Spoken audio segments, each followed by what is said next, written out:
ಕಲಬುರಗಿಯಿಂದ ಶರಣಯ್ಯ ನಮ್ಮನ್ನ ಜಾಯ್ನ್ ಆಗಿದ್ದಾರೆ. ಶರಣಯ್ಯ, ಕಲಬುರಗಿಯಲ್ಲಿ ಎಲ್ಲೆಲ್ಲಿ ಇಡಿ ರೇಡ್ ಆಗಿದೆ, ಅಲ್ಲಿ ಹೇಗೆ ನಡೀತಾ ಇದೆ ಪರಿಶೀಲನೆ?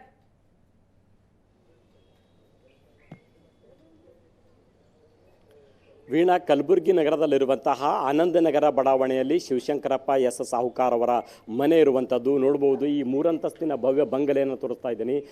ಶ್ರೀ ಸೂಗೂರೇಶ್ವರ ನಿಲಯ ಅನ್ನುವಂಥದ್ದು ಇದು ಕಲಬುರಗಿಯ ಆನಂದನಗರದಲ್ಲಿರುವಂತಹ ಶಿವಶಂಕರಪ್ಪ ಎಸ್ ಸಾಹುಕಾರ್ ಅವರ ಮನೆ.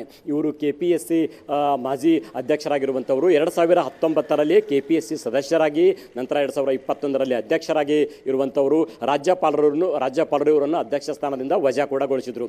ಕಾರಣ, ಇವರ ಇಬ್ಬರು ಪುತ್ರಿಯರಿಗೆ ಇವರು ವಿವಿಧ ಸರ್ಕಾರಿ ಹುದ್ದೆಗಳ ನೇಮಕಾತಿಯಲ್ಲಿ ಅಕ್ರಮ ಎಸಗಿದ್ದಾರೆ ಅನ್ನುವಂತಹ ಗಂಭೀರ ಆರೋಪ. ಅದಲ್ಲದೆ ಸಾಕಷ್ಟು ಸರ್ಕಾರಿ ಹುದ್ದೆಗಳ ನೇಮಕಾತಿಯಲ್ಲಿ ಅಕ್ರಮ ನಡೆದಿದೆ ಅನ್ನುವಂತಹ ಆರೋಪದ ಬಗ್ಗೆ ಏಷ್ಯಾನೆಟ್, ಸುವರ್ಣ ನ್ಯೂಸ್ ಮತ್ತು ಕನ್ನಡಪ್ರಭ ವರದಿ ಕೂಡ ಬಿತ್ತರ ಮಾಡಿತ್ತು. ಆ ವರದಿ ರಾಜ್ಯಾದ್ಯಂತ ಸಂಚಲನ ಸೃಷ್ಟಿ ಮಾಡಿತ್ತು.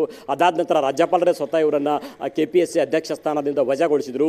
ಈ ರೀತಿ KPSC ಅಧ್ಯಕ್ಷ ಸ್ಥಾನದಿಂದ ವಜಾಗೊಂಡಿರುವಂತಹ ಮೊಟ್ಟ ಮೊದಲ ಅಧ್ಯಕ್ಷರು ಅನ್ನುವಂತಹ ಕಪ್ಪಿಚುಕ್ಕೆಗೂ ಕೂಡ ಇವರು ಖ್ಯಾತರಾಗಿರುವಂಥದ್ದು.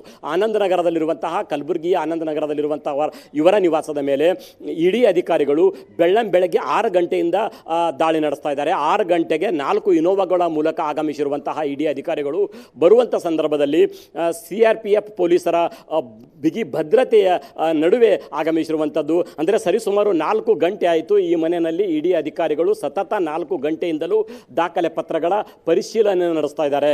ಅಕ್ರಮಗಳಿಗೆ ಸಂಬಂಧಪಟ್ಟದ್ದಾಗಿರ್ಬೋದು, ಅವರ ಆಸ್ತಿಗಳಿಗೆ ಸಂಬಂಧಪಟ್ಟದ್ದಾಗಿರ್ಬೋದು, ಒಟ್ಟಾರೆ KPSCಯಲ್ಲಿ ನಡೆದಿರುವಂತಹ ಅಕ್ರಮಕ್ಕೆ ಸಂಬಂಧಪಟ್ಟಂತಹ ಆರೋಪಗಳಿದ್ದು ಅದಕ್ಕೆ ಸಂಬಂಧಪಟ್ಟಂತಹ ಯಾವ ದಾಖಲೆಗಳು ಸಿಗ್ತವೆ ಅನ್ನುವಂತಹ ನಿಟ್ಟಿನಲ್ಲಿ ಇಡಿ ಅಧಿಕಾರಿಗಳು ಸತತ 4 ಗಂಟೆಯಿಂದ ಈ ಮನೆಯಲ್ಲಿ ಪರಿಶೀಲನೆ ನಡೆಸ್ತಾ ಇರುವಂತದ್ದು. ವೀಣಾ, ಎಸ್, ಮುಂದಿನ ಹಂತದಲ್ಲಿ ಮತ್ತಷ್ಟು ಅಪ್ಡೇಟ್ಸ್ ಪಡಿತೀನಿ Sharanayya. Thank you so much.